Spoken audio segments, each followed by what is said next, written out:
In this video, I'm going to show you how to download CapCut in PC in India. So the first thing you want to do is go to Google and type in CapCut download, and then the first link is going to be from the CapCut website, and it says CapCut download makes your work shine. Now we want to click on this, and you are taken to the official CapCut website, where as you can see it says download for free over here, and that's where you want to click.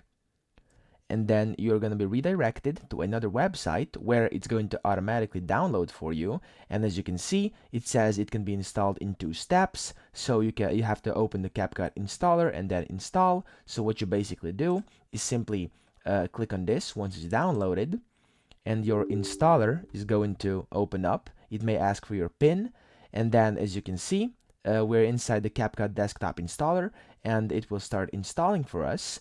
And this will take a bit of time depending on your PC specifications.